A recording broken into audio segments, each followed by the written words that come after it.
बिस्मिल्लाहिर्रहमानिर्रहीम, अस्सलाम वालेकुम। आज हुकूमत को दो सतह पर बहुत ही ज्यादा शर्मिंदगी का सामना करना पड़ा। एक तो यह कि मलाला यूसुफजई नोबेल इनामी याफ्ता वो पाकिस्तान आती हैं और यहां पर एक आलमी कॉन्फ्रेंस से खिताब करती हैं और सरकारी सतह पर उसका अरेंजमेंट किया जाता है, पीटीवी पर उसको नशर किया जाता है, बड़े उसके अरेंजमेंट किए जाते हैं क्योंकि ये खवातीन की तालीम के हवाले से ये था जी। नोबेल इनामी याफ्ता मलाला यूसुफजई का आलमी तालीमी कॉन्फ्रेंस से खिताब, ये आलमी तालीमी कॉन्फ्रेंस थी जिससे वो खिताब कर रही थी और उसमें उन्होंने किया क्या, तहरीक इंसाफ की वो रहनुमा, तहरीक इंसाफ की वो मेंबर जिनको इंटरनेशनल सतह पर सराहा गया, सानिया निश्तर साहिबा, एहसास प्रोग्राम की रूह रवां, जिन्होंने एहसास प्रोग्राम का जिस तरह से आगाज किया उसको लेकर चली और पूरी दुनिया में उसको सराहा गया, पूरी दुनिया में सराहा गया। आज मलाला यूसुफजई ने सरकारी टीवी पर सबके सामने सानिया निश्तर साहिबा की तारीफ कर दी, यानी एक तरह से तहरीक इंसाफ की तारीफ, तहरीक इंसाफ के दौर की तारीफ है कि जो उन्होंने काम किया सानिया निश्तर साहिबा ने खवातीन के लिए, गरीबों के लिए, उसकी मिसाल नहीं मिलती और इसको इंटरनेशनल लेवल पर भी सराहा गया। इसलिए मलाला यूसुफजई ने भी उनका नाम लिया और आप देखें तमाम इंटरनेशनल ऑर्गेनाइजेशंस इस चीज़ को सराहती हैं। एहसास के अंदर स्पेशल लोगों के लिए, गरीब लोगों के लिए और महरूम तबके के लिए बहुत से उन्होंने प्रोग्राम शुरू किए थे। भूखा कोई ना सोए, इसमें आप देखें पनागाहें थी, लंगर खाने थे और ये तो सिर्फ एक मिसाल है। इसके अलावा लोगों के लिए वज़ाइफ, रेडी बान, उनके लिए जगह और कर्ज फराहम करना, बहुत कुछ था। इस हुकूमत ने बहुत कुछ रिवर्स भी किया, तो उनको बड़ा सराहा गया था। सानिया निश्तर साहिबा को एक बड़ा कंप्रीहेंसिव प्रोग्राम था लोगों की फलाह का। फिर वो जा जाकर खुद देखती थी, भेस बदल कर जाती थी, पता ना लगे कि बेनजीर इनकम सपोर्ट प्रोग्राम में किस तरह से खुर्द-बुर्द हो रही है और सोने के कड़े पहनकर खवातीन आई होती थी जो उसमें से पैसे ले रही होती थी। तो सानिया निश्तर साहिबा को सराहा, मलाला यूसुफजई को बुलाया तो इसलिए गया था शायद कोई हुकूमत की तारीफ होगी, इसलिए उसको पीटीवी पर भी और इंटरनेशनल लेवल पर कुछ सराहा जाएगा, लेकिन वहां हुकूमत की उम्मीदों से काम उल्टा इस लिहाज से हो गया। दूसरा जो आज हुकूमत के लिए बड़ी मुश्किल बनी हुई थी वो ये थी कि 2 घंटे में 3 प्रेस कॉन्फ्रेंसेस हुकूमत को करवानी पड़ी। 3 प्रेस कॉन्फ्रेंसेस किस लिए कि जी कल अल कादिर ट्रस्ट केस का फैसला आना है, 190 मिलियन पाउंड केस का फैसला आना है और वो जनाब इमरान खान के खिलाफ आएगा। और उसमें सबसे अहम रही एक दफा फिर काफी अरसे के बाद फैसल वाडा साहब की प्रेस कॉन्फ्रेंस, और उसमें कहा कि अनफॉर्चुनेटली बड़ा गलत हुआ है, बड़े अफसोस से कहना पड़ता है कि इमरान खान से गलत काम करवाया गया। ये अल कादिर ट्रस्ट वाला यूनिवर्सिटी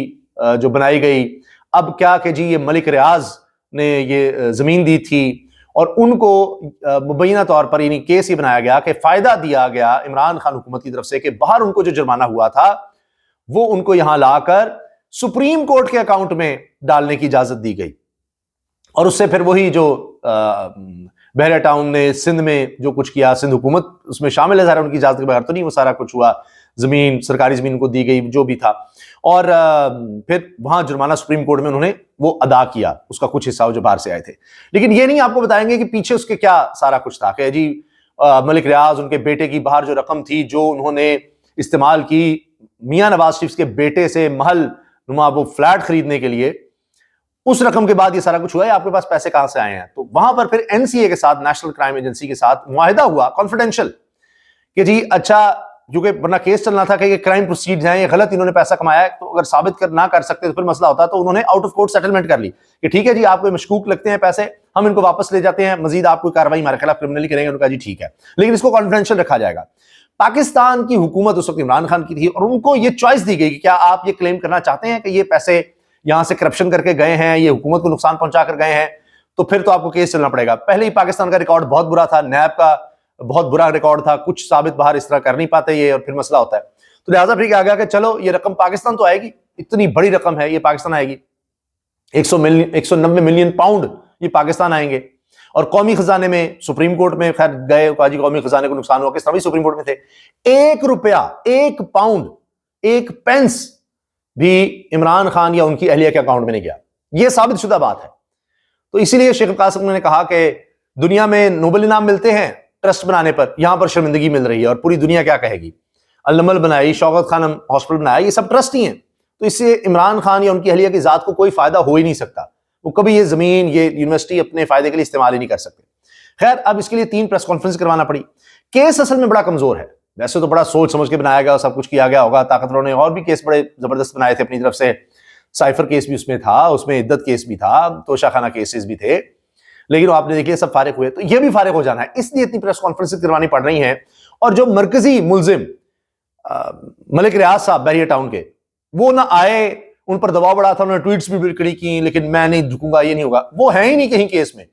پھر جب چلان ہو گیا، سارا کچھ ہو گیا، تو اس کے بعد جناب کوئی شواہد نہیں تھے، گواہ بھی ہو گئے، قلم بند ہو گئے، سب کچھ ہو گیا، اس کے بعد ریکارڈ قبضے میں لینے کے لیے چھاپے مارے گئے بحریہ ٹاؤن کے آفیسز پر۔ اب کیا، گواہ بھی ہو گئے، چلان بھی ہو گیا، پہلے ایویڈنس کلیکٹ کیا جاتا ہے، اس کے مطابق کیس بنایا جاتا ہے، پھر چیزیں آگے چلائی جاتی ہیں۔ یہاں سارا کچھ ہو گیا تو پھر چھاپے مارے جا رہے تھے یہ دکھانے کے لیے کہ ملک ریاض نے ساتھ کیوں نہیں دیا، تو کیس میں جان ہی نہیں ہے۔ جب مرکزی ملزم جس کے 190 پاؤنڈ کہا جا رہا ہے آئے، وہ بتائے ہاں یہ رشوت کے طور پر جو ہے مجھے آفر کی گئی کہ تم یہ دے دو یونیورسٹی کو زمین، اور پھر ہم یہ 90 پاؤنڈ تمہیں سپریم کورٹ میں جمع کرانے دیں گے، یہ سب کچھ بھی نہیں۔ وہ آج وفاق کو مل گئے سپریم کورٹ سے آدھے، اور میرا خیال آدھے سندھ حکومت کو چلے گئے، کہانی ختم ہو گئی جی، نہ وہ کیس نہ کچھ، یہ کیس بنائے ہوئے ہیں۔ خیر، ابھی آپ نے حال ہی میں دیکھا توشہ خانہ کا بھی پتہ لگا کہ جی وہ تو کیس ہی نہیں بنتا،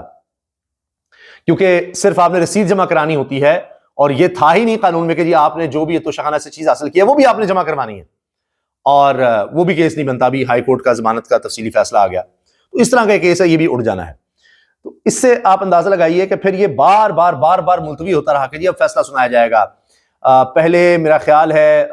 23 دسمبر کی تاریخ تھی، پھر 6 جنوری کی تاریخ دی گئی،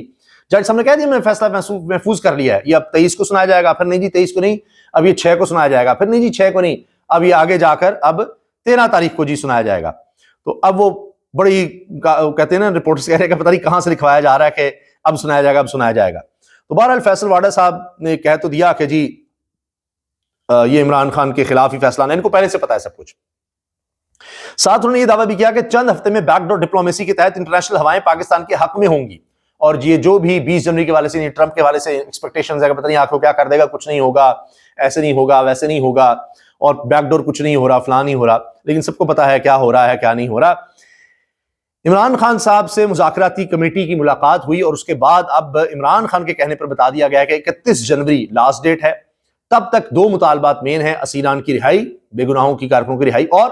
9 مئی اور 26 نومبر پر جوڈیشل کمیشن۔ اگر یہ چیزیں نہیں ہو سکتی تو 31 جنوری تک، تو پھر بات ختم ہے۔ ساتھ یہ بھی کہا کہ صاحبزادہ حامد رضا نے، جو ترجمان ہے اس کمیٹی کے، مذاکرات کمیٹی کے، جو تحریک انصاف کی طرف سے بنائی گئی، جس میں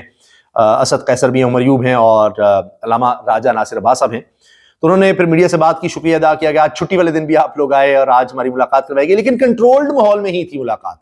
یہ انہوں نے ضرور شکایت کی ہے کہ یہ ملاقات کنٹرول ماحول میں تھی۔ یہ جناب آج کی بڑی اہم اپڈیٹس ہیں۔ اب دیکھتے ہیں کہ صبح کیا ہوتا ہے، صبح کا سورج کیا فیصلہ لے کر آتا ہے، اور وہ کتنی دیر ٹھہر پاتا ہے۔ اصل بات یہ ہے، کیونکہ ابھی تک حکومت یہ نہیں کر سکی کہ اپنے جج لگا سکے اور ہائی کورٹ میں، تو ان کے لیے آگے پھر مشکل ہوگا کہ اپنی مرضی کا وہ فیصلہ لے سکیں، یہ بھی نظر آ رہا ہے۔ تو بہرحال جناب اب دیکھتے ہیں کہ کل کا دن عمران خان صاحب کے حوالے سے کیا خبر لاتا ہے، اور وہ فیصلہ کتنا مضبوط نظر آتا ہے۔ لیکن ابھی تک تمام ایکسپرٹس یہ کہہ رہے ہیں کہ وہ بڑی جلدی فیصلہ اٹھ جانا ہے، جو بھی کر دیں، کیونکہ اس میں اتنے جھول ہیں، اس میں ایویڈنس کی اتنی کمی ہے کہ جو لوگ ہیں وہ خود کہہ رہے ہیں، جو گواہ تھے، حکومتی گواہ، وہ کہہ رہے ہیں کہ ہاں جی 1 روپیہ بھی عمران خان یا ان کی اہلیہ کے اکاؤنٹس میں نہیں گیا، جو ملک ریاض سے آیا سارا سپریم کورٹ میں گیا، اس کے بعد پھر قومی خزانے میں چلا گیا۔ اجازت دیجیے، اللہ حافظ۔